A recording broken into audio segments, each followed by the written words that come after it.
नमस्कार। उम्मीद है आप लोग स्वस्थ और आनंद होंगे। आप लोगों को याद होगा मैंने कहा था कि बहुमत हो या अल्पमत मोदी अपनी चालबाजियों से बाज नहीं आएंगे। और उन्हीं चालबाजियों का नतीजा है कि भारत की स्वतंत्रता के इतने सालों बाद पहली बार लोकसभा में स्पीकर का चुनाव होने की नौबत आ गई। राहुल गांधी ने अपना प्रत्याशी के सुरेश को उतार दिया है और उधर से फिर वही डिप्टी स्पीकर ओम बिरला बनने के लिए फिर से स्पीकर आ गए। ओम बिरला को स्पीकर बनाने के पीछे का नज़रिया एकदम स्पष्ट है कि उनसे मोदी के ज़हन में एकदम साफ बात है कि हमको ओम बिरला से फिर वही सारे काम कराने हैं जिनसे मैंने पिछली बार उनसे कराए थे।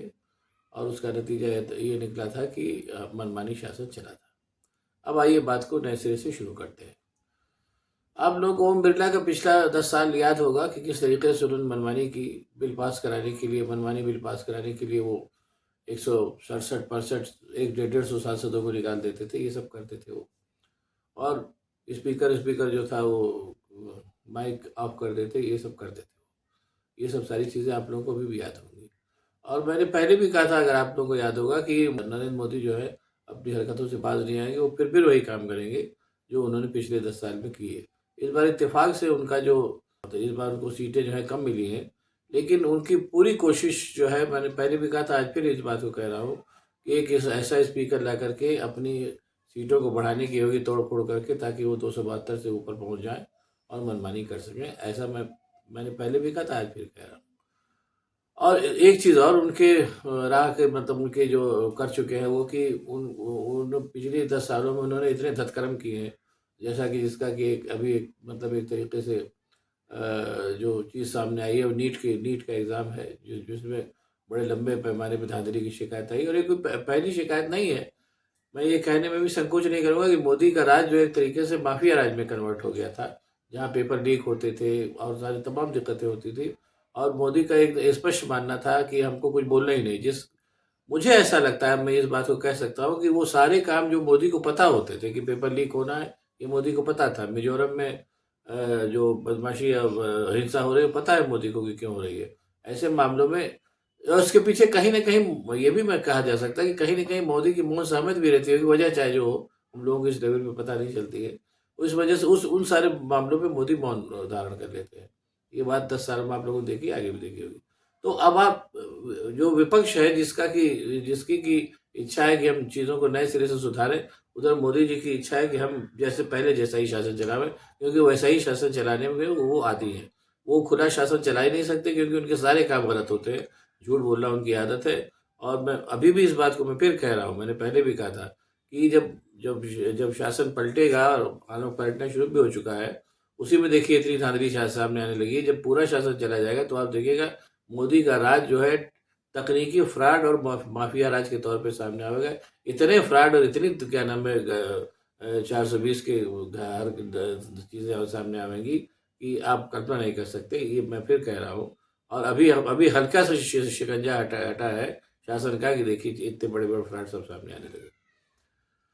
मोदी जी चाहते हैं कि वो सारे के सारे फ्रॉड कम से कम जब तक वो है तब तक छुपे रहे। इसीलिए आप देखिए उनके काम करने का तरीका देखिए, कि उन्होंने उन सारे मंत्रालयों में उन्हीं सब लोगों को बैठाया है जिन्होंने पिछली बारों में उन्हीं पदों पर रह करके उन लोगों ने बैठ करके जो गलत काम अंजाम दिए हैं या फ्रॉड किए, जो भी किए हों, अमित शाह हो चाहे कोई हो। और उसी का नतीजा है अब उसका अगला स्टेप है कि वो जो है वो स्पीकर के पद पर भी उन्हीं ओम बिरला को बैठाना चाहते हैं, क्योंकि उनका उद्देश्य स्पष्ट है कि ओम बिरला ही वो आदमी है जिसके माध्यम से विपक्षी दलों में तोड़-फोड़ करके 272 करेंगे। और इसके लिए उन्होंने इस बार भी वही स्ट्रेटजी अपनाई।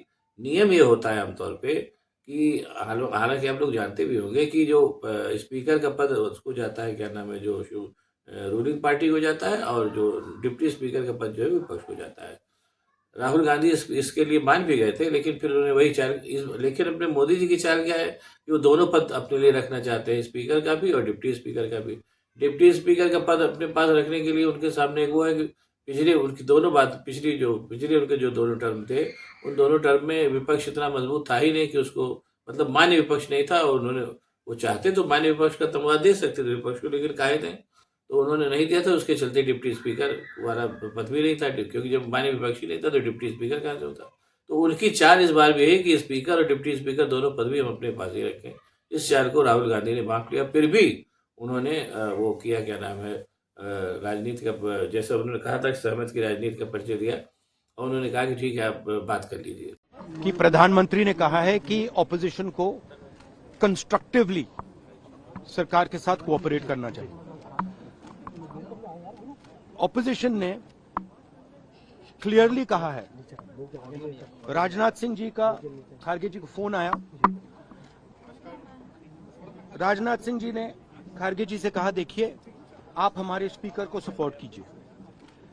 ऑपोजिशन, पूरी ऑपोजिशन ने कहा है, हमने सब के सब से बात की है, पूरे ऑपोजिशन ने कहा है कि हम स्पीकर को सपोर्ट करेंगे, मगर कन्वेंशन ये है कि डेप्यूटी स्पीकर ऑपोजिशन को मिलना चाहिए।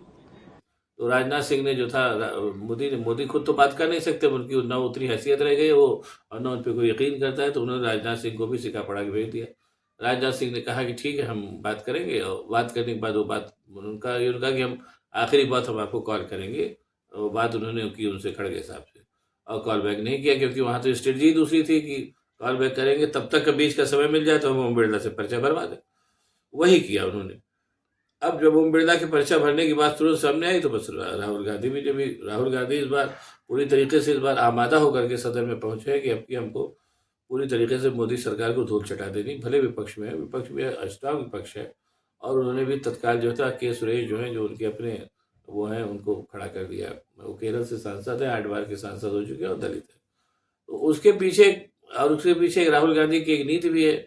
नीति ये है कि चूंकि के सुरेश जो है सबसे सीनियर सांसद हैं और दलित भी हैं, इसलिए ये भी हो सकता है कि मतलब जो सत्तारूढ़ पक्ष है उसकी तरफ से कुछ वोट इधर भी पड़ जाए। अगर मान लीजिए कुछ वोट इधर पड़ जाते हैं, तो जितना वो क्लेम कर रहे हैं सत्ता पक्ष वाले, एनडीए वाले, उतने वो ये कन्फर्म हो जाएगा, उतने भी उनके पास नहीं है, और इनके पास इनका भी होगा। इसके पीछे ये टोटल स्ट्रेटजी है। और उसके पहले भी जो बेसिक बात है कि जो उन्होंने खड़ा किया है राहुल गांधी ने के सुरेश को स्पीकर पद के लिए, उसके भी वही धोखा देने और झूठ बोलने वाली, जो मोदी जी ने, अब की मोदी जी ने खुद नहीं झूठ बोला, तो राजनाथ सिंह से झूठ बोलवा दिया। तो मोदी जी की स्ट्रेटजी बिल्कुल स्पष्ट है, झूठ बोलना, चीज़ों को टालना, जहाँ चीज़ों को टालना ना हुआ मौन रह जाना। यही चीज़ सब उन्होंने राजनाथ को भी सिखा के भेजी थी। राजनाथ भी बेचारे क्या करें, मजबूर आदमी, उन्होंने वही काम किया और बात करने के लिए कहा। मैं मोदी खड़गे जी से कहा कि मैं आपको कॉल बैक करूँगा, कॉल बैक नहीं किया। तब तक अंदर क्या नाम है, ओम बिरला को, क्या नाम है, ओम बिरला से वो भरवा दिया गया स्पीकर पद का, क्या नाम वो, ये सब उसमें हुआ। लेकिन कुल मिलाकर के जो पहला वार राहुल गांधी ने कर दिया, उन्होंने भी कहा कि जब नियम कानून कुछ है ही नहीं, परंपराओं का सम्मान नहीं होता है, तो लाओ हम भी परंपराएं तोड़ दें। उन्होंने भी कहा ठीक है, अब स्पीकर पद का चुनाव होगा। स्पीकर पद के चुनाव में हालांकि ज़्यादा संभावना यही है कि एनडीए का ही स्पीकर जीतेगा, लेकिन वो एक एक एक एक दबाव जो है शुरू से ही बन जाएगा कि हम लोगों को टेकन फॉर ग्रांटेड न ले, हल्के में न ले, हम लोग बिल्कुल एकदम सतर्क हैं। और जैसी उम्मीद है, जैसा किया जा रहा था कि उनके जो सपोर्ट करने वाले हैं, आपके क्या नाम है, ललन सिंह और क्या नाम है, नीतीश कुमार और चंद्रबाबू नायडू जैसे लोग, जो दूसरी परिस्थितियों को शुरू से फिलहाल चिपके हुए हैं, वो वार करेंगे, लेकिन बात भी कर सकते हैं। फिलहाल वो पूरी तरीके से मोदी जी के सम्मोहन में है, ये हो रहा है। लेकिन राहुल गांधी ने अपना अलग स्टैंड लिया, उन्होंने सीधे सीधे अपना एक प्रत्याशी उतार दिया कि जो होगा देखा जाएगा। अगर अब इसमें वैसे सही बात है, हालांकि ऐसा होगा नहीं, लेकिन फिर भी मान लीजिए अगर कहीं प्रत्याशी जीत जाता है राहुल गांधी का, ये कह लीजिए इंडिया गठबंधन का, तो फिर बहुत बड़ा बॉर्डर खड़ा हो जाएगा, सरकार ही गिरने की नौबत आ जाएगी।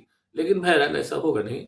लेकिन हाँ, ये पहला स्पीकर पद पे आप अपना आदमी खड़ा करके इंडिया गठबंधन ने साबित कर दिया है कि वो मोदी सरकार को कोई भी मौका अपनी मनमानी करने का नहीं देना चाहते। जहाँ जहाँ मोदी झूठ बोलेंगे वहाँ उनको तत्काल जवाबी कार्रवाई होगी, इतना तय है। और इसी क्या नाम है, इस मानसिकता के साथ ही अगर इंडिया गठबंधन काम करेगा, तभी वो मोदी जैसे फ्रॉड और क्या नाम है, एक ऐसे आदमी से, जो झूठे आदमी से जीत सकता है।